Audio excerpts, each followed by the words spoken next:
Vegetable biryani. These are the ingredients I require. I have soaked 6 cups of rice, and it's about half an hour since I've soaked it. This is going to be a separate process to boil and strain. This is for the gravy. I have about 1 cup of peas, 1.5 cups of paneer, about 3 medium sized carrot, 6 small potatoes, 1 big bell pepper, about 5 tablespoons of ginger garlic paste, 1 full packet of Sindhi biryani mix. This is by Shan brand, and 1 28-ounce can of crushed tomatoes. This is all I require.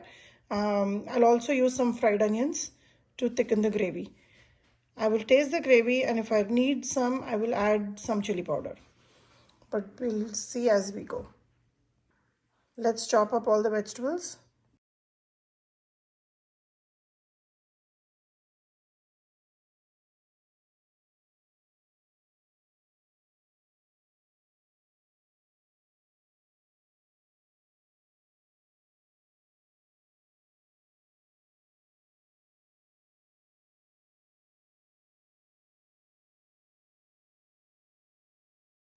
I'm going to prepare the gravy in my pressure cooker here. So before I turn on the gas, I'm going to add the oil, the potatoes, the carrots. Let's see. I have added half a cup of peanut oil to the pressure cooker. Now I'm going to turn on the gas, and as it starts to heat up, I will add all my ingredients. I'll go ahead, add the potatoes, the carrots, the peas, and the ginger garlic paste, and top it up with the tomato. Here is a full packet. It has all the flavorings. The masala packets do come with a little bit of salt, but to this amount of gravy we need to add more salt. So this is about 3 teaspoons of salt, and I will also add about 2 teaspoons of chili powder. Here's 1 and 2. So now I'm just going to mix it once and close the lid. Take about 3 whistles. I'll give it one last mix. It's starting to bubble up. I'm going to close the lid and give about 3 whistles. The longest time to prepare this biryani is when you cut the vegetables. Otherwise, it's a quick process. So while this gravy is getting cooked, I'm going to boil the rice on the side. I have reserved the paneer and bell peppers. Once the gravy is ready, we will add these because we don't want to lose the crunch in the bell peppers. It'll cook about halfway through when we are steaming it, and the paneer will absorb all the flavors after the gravy is done. I have a big stock pot here which is about 3/4 filled with water. I am bringing it up to a boil before I add the soaked rice in it. The rice is coming to a rolling boil at this stage, and it's almost about 80% cooked. Now I'm going to add almost 5 tablespoons of salt here. Remember, this is 6 cups of rice, so I'm seasoning the rice here. Just mix it well. Also, I'm adding about 1 tablespoonful of lemon juice. Here is lemon juice. This will keep the rice from becoming very brittle, and it will give us those long strands. The rice is almost done. This is the texture I want it in. If you notice, it's almost done, but it's not fully done, but it's about 95% done. At this stage, I'm going to drain it and cool it down. I've used about 2 colanders to drain it and divided them to cool down. The pressure is released. I'm going to open the cooker and see how the gravy has turned out. All the oil has come up, and that's how it should be. At this stage, I will add the bell peppers and the paneer. I'm going to give it a quick mix and add some fried onions, about half a cup of fried onions, and mix it well before I turn on the gas again. Here is about 3/4 cup, I would say, of fried onions. Now let's mix it all and then turn on the gas. Now let's turn on the gas.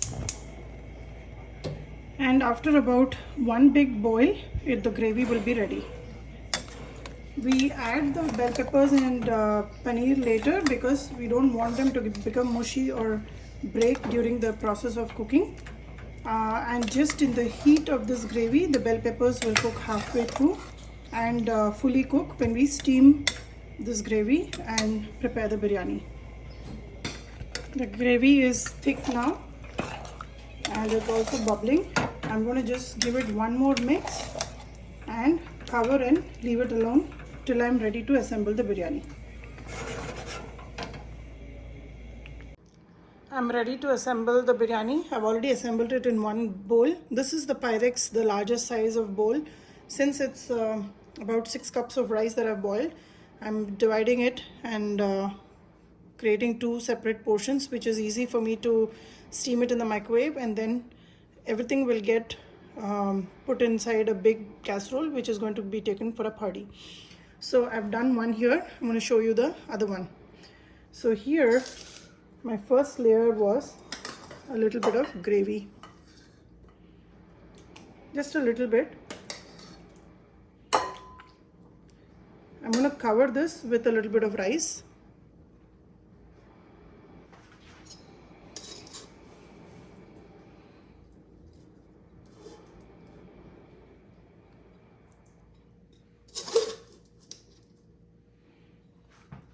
Just fluff it a little bit. And when it steams, it will all be separated anyways.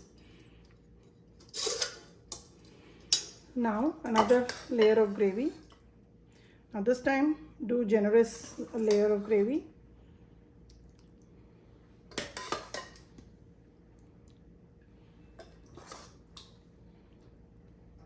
And cover it fully with rice.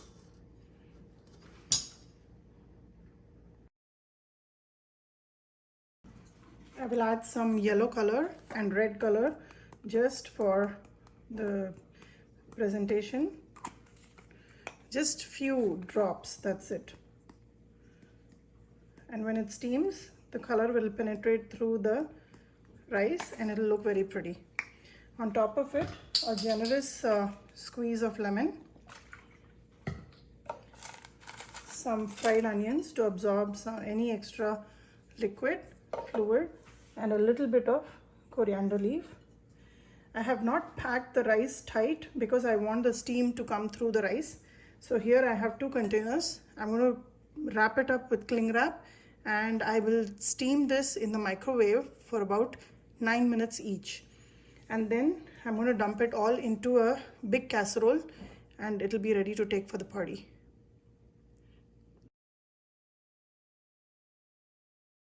These 2 containers are ready to go in the microwave. So you can prepare like this even a day prior to your party and just steam it on the day of the party. So in my case, I have to leave in about an hour. So I will steam it about 20 minutes before I leave and pack it all in a casserole. It's very tasty. Give it a try and let me know how it turned out for you. After preparing the 2 containers of biryani, I still have about 2 cups of gravy left. This is perfect for about 3 people. And with this gravy, I can add about 2 cups of rice and prepare biryani for 3 people. So it's always nice to have this gravy handy. So 1 cup of this gravy for 1 cup of rice would be perfect for about 2 people. But if you're very hungry, it could be just enough for 1. So give it a try, let me know.